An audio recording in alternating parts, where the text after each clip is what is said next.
Alors, nous allons voir également les options avec l'outil Shaper pour aller un petit peu plus loin. Allez, de nouveau, je nettoie un petit peu ma feuille, je vais redessiner un triangle et je vais avoir la possibilité, quand je prends l'outil flèche noire de cette forme, qui est une forme primitive, je vais pouvoir tout simplement modifier. Donc, on a vu pour modifier les arrondis, mais ici, on a un petit symbole avec le losange. On va pouvoir augmenter le nombre de côtés de ma forme primitive. Et donc là, ça permet vraiment d'aller plus loin à partir d'une forme simple qu'on aura dessinée pour faire plusieurs côtés, parce que par défaut, quand on va le dessiner à main levée, il ne va pas le reconnaître, mais ça va être vraiment une option qu'on va pouvoir faire, vraiment très intéressante pour partir du triangle pour augmenter. Ensuite, on va également pouvoir additionner des formes, en soustraire, couper grâce à l'outil Shaper. Si maintenant, je peux également faire un trait, ça va refaire un trait. Par exemple, je fais de nouveau un triangle, et ici j'ai deux formes. Si je veux supprimer une partie de la forme, donc vous voyez, quand je suis avec l'outil Shaper, il y a des formes qui se superposent, je vais pouvoir travailler sur ces éléments-là.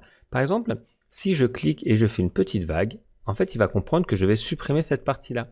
En fait, je vais pouvoir croquer comme ça des éléments. Si je dessine une ligne droite, je vais pouvoir demander tout simplement de supprimer la partie qui est ici, supprimer la ligne droite qui est là, de nouveau ici et ici. Donc, par défaut, il reconnaît et garde en mémoire toujours tous les éléments qui ont été dessinés, on les voit en pointillés.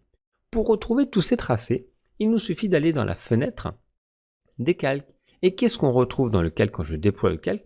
Il y a ma forme Shaper, donc c'est été constitué. Et on voit qu'elle a été constituée par plusieurs éléments. Par l'élément ici, les groupes, les différents éléments qu'on va pouvoir faire. Si je double-clique dessus, je vais pouvoir rentrer à l'intérieur de toutes ces formes.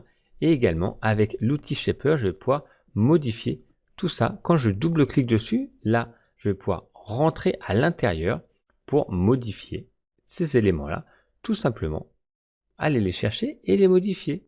Voyez, et donc là, j'ai travaillé avec tout simplement le triangle de base. Je suis rentré dans ma forme et je vais pouvoir maintenant le modifier à la volée et revenir au début. Allez, je vous remonte, c'était un peu rapide.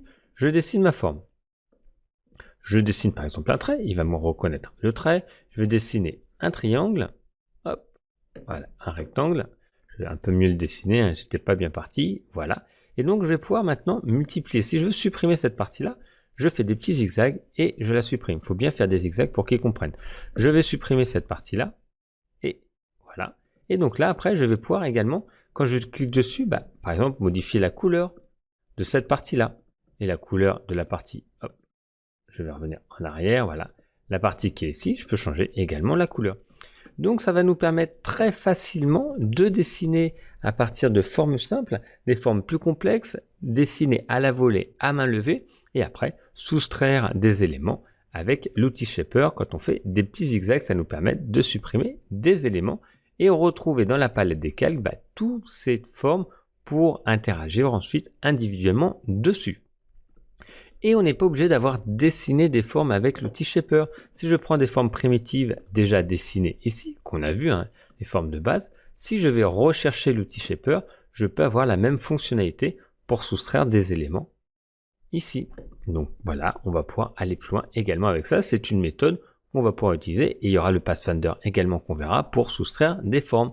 Voilà comment aller plus loin avec l'outil Shaper.